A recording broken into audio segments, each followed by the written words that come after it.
Hey guys, welcome back to Infidelity Stories. Make sure like and subscribe to the channel for more spicy stories. Now, let's get into story video. I, 26 male, found out my fiance, 27 female, possibly gave a stripper a at her bachelorette party. I removed my previous post because I was so upset about it at the time that I understood it wasn't good to have a discussion about it. In an effort to cope, I created the post immediately after the person phoned, but it didn't work. My thoughts were becoming too dark, and I wanted to remove myself totally from the situation for my own protection. My head is back on straight after hunkering down at my parents' house and surrounding myself with people I could trust, and I'll fill in those who asked for an update. For anyone who missed my initial post, here's a brief refresher. My fiancée will be referred to as Jane. One of the bridesmaids' husbands called me and said he saw something that led him to believe Jane had had relations with a stripper at her bachelorette celebration. Any or passionate kisses outside of the partnership was a full deal breaker, as agreed upon when the relationship began. When I pushed for further information, he hinted at A in a vague manner. When I inquired whether he may have been wrong or misinterpreted a text or overheard discussion, he said he was certain. I knew the bridesmaid. I believe she was feeling bad and was using her husband as a proxy informant to protect my girlfriend from going after her when I questioned her. I was so distraught when I got off the phone with the man that I simply shut down. I just held my own non-bachelor party at home with some buddies, playing WoW Classic. So hearing this news after such a lovely day struck me really hard. My cousin, who has known Jane since childhood, attended the party, so I decided to try to relax and wait until the following day to ask her if she observed anything. At this point, I was still hoping it was a mistake or a cruel hoax. Jane didn't live with me, and she was intending to spend the night at her parents' house, so I knew she wouldn't come up unexpectedly. I essentially lay in bed all night looking at the black ceiling while listening to the Doors and Opeth and trying not to go insane. I didn't phone my cousin till noon the following day. I couldn't get through the first 5 times I phoned, and red alarms are going off like crazy now. So, when I believed she was avoiding me, I walked over to my parents' house and dialed my father's workplace phone number. When she eventually answered the phone and realized it was me, the solemn tone in her generally annoyingly cheery 23-year-old party girl's voice told me everything I needed to know. Me, I heard last night was a bit crazier than normal. Her, oh, yeah. Me, I'm sure you know why I'm calling, don't you? Yes, she says. Obviously holding back tears at this point to cut a long and sobbing cousin tale short, I discovered Jane did indeed assist a stripper, along with numerous other ladies, some of whom are in laters or married. They then decided to leave the home and drive inebriated to the strip club where Jane and a few other ladies had private dances. My cousin attempted to convince me that this didn't imply Jane didn't love me, and that it was just meaningless fun that had gotten out of hand. This irritated me. I didn't yell at her, but I told her that if that's what she believes, she has no concept what love is.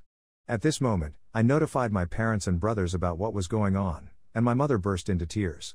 Another individual has been harmed as a result of this idiotic nonsense. I spent the remainder of the day at my parents' place lying in bed, looking at the ceiling, avoiding Jane's calls and messages. I know some people have more open relationships and can get beyond this, but I'm not one of them. I'm monogamous all the way through. I ultimately canceled everything and lost a large amount of money. I know it's a nasty move, but I ended my relationship with Jane by text message. I believed it would be better to just go away cleanly, without any real conflict. There was nothing to be gained by yelling, screaming, accusing, and calling her names. When individuals are trapped like this, they sometimes lash out, and I didn't want the lady I was about to marry to say nasty to me in some type of justification of her actions. I'm sad and feel deceived, and that type of nonsense isn't going to help. I simply texted her to let her know I was aware of what she'd done. I emphasized that I don't want vengeance, that I'm not interested in embarrassing her or her friends and spreading it around, but that it's a definite evidence that we're not fit for one another and that it's over with no chance of reconciliation. I waited till she answered once to ensure she received the text before blocking her on my phone and all social media. I delivered the stuff she had at my house to my cousin to return to her, and I haven't heard from her or her family since. I'm still feeling like hammered dog, but I'm getting better at not feeling like a black hole is sucking me inside out. This, however, was not like the breakups I had in high school and college. Something inside of me has broken this time, and it can't be healed as it used to. My body's confidence is now utterly gone. I kept wondering what it was about the stripper guy that made an apparently devoted lady betray and maybe toss away everything. Was it greater muscles, a bigger, better appearance, or a more outgoing personality? I'm not a supermodel, but I'm not bad either. I don't dress or behave like a BTCH or A. Or am I just plain stupid? I was really certain about this person, but she cheated on me just before our wedding. This garbage takes a man's soul, grinds it up, consumes it, and spits it back out. Update 1. I was eventually contacted by someone from her camp. Her stepfather contacted me tonight to find out what was going on and if there was anything I could do to help. I didn't offer him any specifics. I simply told him that Jane had crossed the line of forgiving conduct in our relationship, and there was no way to save it, and any time spent trying by either party was time lost that might have been spent moving on. When I stated it, I could see he knew what I meant and what had occurred. He's a really laid-back old-school Hispanic man who apologized for things not working out and wished me luck. I wasn't particularly close to him, but I'll miss hanging out in his garage, shooting the about bikes and such. Update 2. I just got off the phone with the bridesmaid's husband, who was the first to call and let me know what was going on. I don't know him, but I have a cordial relationship with his wife. His wife apparently grew really uncomfortable when several of the ladies began grabbing and rubbing the strippers, and she left and went home. When he inquired why she came home early, she became agitated and spilled the beans. I'd assume she'd do it to preserve her own marriage if word got out. Anyway, he took a moral decision and determined that the women's husbands and boyfriends had a right to know how their significant others were doing when they weren't around, and he forced his wife give him all of her contact information. Seriously, I owe so lot to this man. If I had discovered this a few years later, the termination of the relationship would have been even worse. His wife is still refusing to speak to me, but it doesn't matter anymore. I promised him that when things calmed down, I'd take him out and buy him every drink in the bar. I may not have known if this guy hadn't had the moral strength to make the call. Final update, last but not least, it's been 10 days since I got the phone call that officially terminated our relationship. I'm nearly back to normal, albeit I'm still feeling a little blah.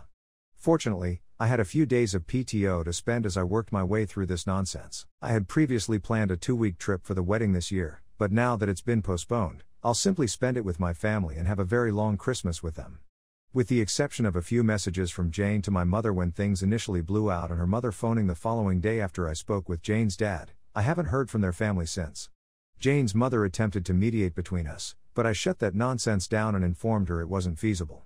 She may be a little forceful, but she recognized it wasn't a good idea to press this time. I eventually got to speak with the bridesmaid whose husband had contacted me. She didn't provide any further information, and by the time I spoke with her, I didn't want to ask for any more. She just contacted me when she felt secure enough to wish me well and express her regret for what had occurred. She's a really sweet person, and I feel awful for her because she works with a lot of those ladies, and I'm not looking forward to how they'll treat her at work. I questioned her, and although none of them had any supervisory control over her, it still stinks to be shunned. I haven't heard anything from any of the other ladies, and my cousin has vanished. My mother handled the cancellation of all wedding invites since she was the one who helped send them all out. I asked her to just inform everyone that Jane and I had changed our minds about getting married and had chosen to postpone things for the time being. To be honest, I'm humiliated about what occurred and don't want to be known around town as the man whose ex-fiancée jerked off and probably banged a stripper days before their wedding. I'm sure it'll spread eventually, but if I let it fade like this, it'll be more of a wild rumor than definite reality for most people. I simply want to get out of here with as little controversy as possible and get on with my life. I've requested my mum to contact Jane's mother in order to get the engagement ring. Hopefully she won't cause me any problems since they were costly, and a friend of mine is prepared to purchase the ring set for the same price I spent for it for his wedding in a few months. I advised him he shouldn't tell his girlfriend where he obtained them in case she was concerned that my ex was wearing the ring when she was touching the joystick of a dancer. I blew thousands of dollars on deposits for the venue, DJ, florist, caterer, security, airline tickets, honeymoon suite, and so on. I'm trying to return some of my investment by selling the rings. Anyway, I've opted to avoid laters for an indeterminate period of time. This incident has left me extremely wary of love, relationships, and all that nonsense. People have written me encouraging notes, stating that I would ultimately find the one. I'm trying not to be unduly gloomy, but with divorce rates and all the insane battles between men and women these days, I'm beginning to believe the odds of anybody doing that are decreasing with each passing year. And I'm not the kind of person that gets over something like this by rushing out and dating another lady to sport hump the next day. So I'm going to be single for the time being and concentrate on my interests and career. Anyway, thank you to everyone who encouraged me. If anybody else goes through anything horrible like this, I strongly advise them to remain with family or close friends with whom they have a wonderful connection. I can't emphasize enough how much this helped, particularly if you're a male. Men, unlike many women, don't really maintain a circle of support for things like this, and you might find yourself alone and sinking more into a negative place if you don't have good reinforcement around you. I was able to sleep on my childhood bed, in my childhood room, in my childhood house, surrounded by pleasant memories, and have my mother come in and bring me tea and food, as well as say beautiful encouraging words about how much she loved me and was proud of me. I was able to divert myself by with my father and brothers. It was quite beneficial. Best wishes to everyone. Thanks.